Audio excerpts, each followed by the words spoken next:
الله الرحمن الرحيم اللهم صل على محمد ما تاي فرحدي تاي aniga gaar ah oo maaragtay halkan aan kula kulmay aan kula hadlayo ismaan buux odowa oo war murteedkii ka soo baxay shirkii loo fadhiyay labada cisho jeediyay soo dhawow ismaan buux odowa wadhawe maxamed wadhawe walaal aad baad u maasantay inta adiga yeeshay nasiib baan u yeeshay ninkii ugu horeeyay wariyihii horeeyay nasiib u yeeshanahay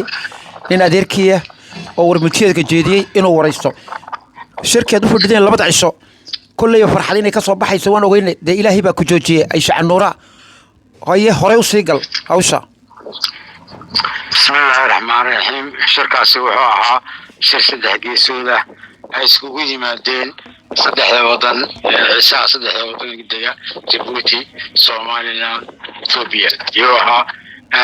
halka waxaa yimid 44 Somaliland 44 Djibouti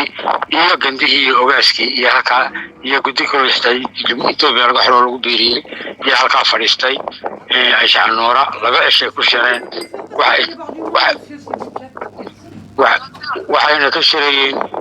waxayna ka shirayeen xafladda Zeylac ka dhacaysa iyo laga shirayay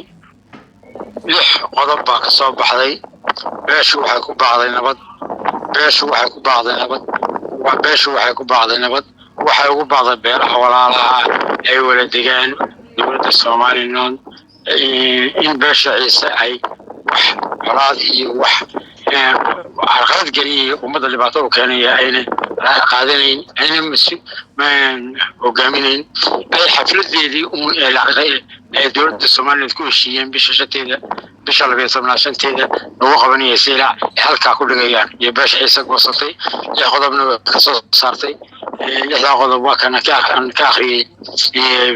warmurtiyeedkii maanta waxaana ugu muhiimsan in beeshu ay xafladeedii si nabad ah ku qabsanayso ayna ugu baaqday dowladda Soomaaliland iyo madaxweynaha Soomaaliland in ay amniga iyo nabadgelyada iyo mas'uuliyadda shirkaba iyo loo qaadato ugu baaqday saasa ka soo baxday ما شاء الله aad baad u maasantay maxaad nabad baad ku baaqday oo ciisu ku baaqeen waa taa sugaynay maxaad ku dardaaraysaa dadka kulleyba ugaaska yaa ku socda Zeylac say ila tahay maxaad ugu baaqaysaa dadka uu ka soo jeedo waxaa loogu baaqay nin kastoo ciise meesha uu joogo ka soo dhaqaaqo isagoo nabad ah isagoo xafladdaas ila u socda halkaas tago xafladdaasina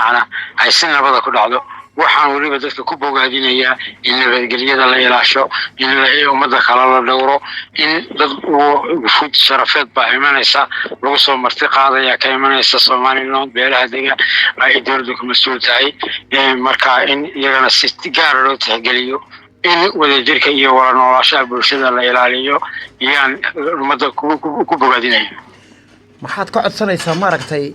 dadkan ka soo jeedno inako ee afkooga dhowra imikana halkan maxaad u marinaysaa adigoo ismaan buux odowaaya oo lagu wala garanayo waxaan u marinayaa walaalkii maxamedow in ay sida afkooga dhowrsan yahay u dhowrsanaadaan dhaqankooga ilaaliyaan wixii rashad geysanayaan ay joojiyaan ummadana ay ugu baaqaan nabad xafladaasina si nabad ah ugu dhacdo ilaahay nala qabto in dowladda Soomaaliland iyadana la tixgeliyo oo sidaan u tixgelinay ugu tagnay Hargeysa ugu baaqnay in ka codsanay inay sidii hawsha u qabsato wax kale oo loo karkaas ku jiro ma jirto dadkuna ay yimaadaan saalka ay bisha 5 iyo 4 bay yimaadeen xafladana laga qayb galo ما شاء الله wasaha sheegtay dadkan ka soo jeedo rag iyo dumar waa sida maaragtay geedo qoyan inaad ugaaskiisa ku soo dhawaysiin oo ka soo dhaqaaqdin nin kastaba meesha uu joogo inkoo dharkii cadaasita inkoo maaragtay nin kastaba nabadda ku sito gacanta midig oo ku soo dhaweynaya ugaaskiina iyo gandadiina iyo delegaasiyonka maaragtay kusoo gabagabaynaysa waxaan kusoo gabagabaynayaa dad baa xafladda wax ka dhigaya wax wada war ciise saddexdaa dowladood u dego midna dhinacna ujeeda kama laho xafladdaa waxaan ahayn weeyin xafladdaasina waa tu dhaqana waa xundhurtiisii wuxuu ku samaysanayo waa magaaladiisii madaxdiisii gobolka sare uma maleeyana inay wax dad taadiida jirto wada wax yar wadwado maayo waxaan ku leeyahay markaa walaalka xafladdaas waxaan rajaynayaa inuu ilaahay si khayr qabsan ugu dhahay aad baad u mahadsan tahay meesha dowlad baa ka jirta dowladda ka jirta waa Soomaaliland oo madaxweyne Cabdiraxmaan Cirro ugu sareeyo waxaan ka codsanaynaa inaan maaragtay madaxweynaha maxamed cabdiraxmaan Cirro waxaan ka codsanaynaa in xafladda sidii dowladaha kale aan saddexda waddan ku soo sheegnay isu garab taageen hoggaanka u qabsadeen isagoo hoggaanka u qabsado sharaf iyo mudnaan u yeelaya wuxuu lagu leeyahay oo madaxweynahayagii dowladiisa adeersan wax kale oo meesha ku jirto meesha fajir la soo marayna ilaahay naga dhex saaro saasaan leh amiin amiin aad baad u mahadsan tahay ismaan buux odawaa aad iyo aad baad u mahadsan tahay inta dib u kulmi doono